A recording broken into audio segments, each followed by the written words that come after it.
Brokerpedian bayangkan jika siswa nakal atau orang dewasa bermasalah dikirim ke barak militer untuk dididik seperti tentara. Bukan sekedar fantasi, tapi sebuah ide nyata yang sedang menjadi perdebatan publik. Ide ini pertama kali digagas oleh Gubernur Jawa Barat Deddy Mulyadi. Tidak lama setelah itu, Wakil Ketua Komisi 1 DPR RI Dev Laksono menyatakan dukungannya secara terbuka. Ia menyebut pendekatan militer bisa menjadi solusi untuk menanamkan disiplin dan karakter, terutama pada siswa yang sering bermasalah, dari mulai bolos sekolah hingga tawuran. Dev menekankan bahwa program ini bukan untuk menghukum, melainkan mendidik. TNI menurutnya punya kemampuan melatih tanpa kekerasan. Selama tetap dalam koridor pendidikan yang sesuai dengan kurikulum nasional, disiplin tidak harus identik dengan kekerasan, melainkan pembentukan mental melalui prinsip ketegasan dan tanggung jawab. Dalam skenario ini, seorang remaja bermasalah bisa saja dijemput dan dikirim ke barak TNI selama 6 bulan.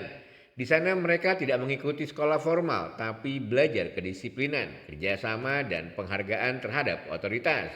Mirip pelatihan dasar militer, Dev percaya pengalaman ini bisa menjadi proses pendewasaan yang kuat, asal diawasi ketat dan dilakukan tanpa pelanggaran HAM. Namun rencana ini tidak hanya untuk siswa. Deddy Mulyadi juga menyasar orang dewasa yang dianggap bermasalah agar menjalani pembinaan serupa.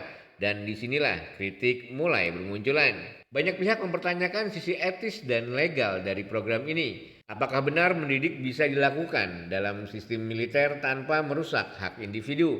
Apakah ini bentuk kepedulian atau justru kontrol sosial yang berlebihan? Bagaimana memastikan bahwa pendekatan seperti ini tidak disalahgunakan atau malah melahirkan trauma baru? Pihak pendukung menilai ini sebagai langkah berani untuk menekan kenakalan remaja dan menertibkan masyarakat.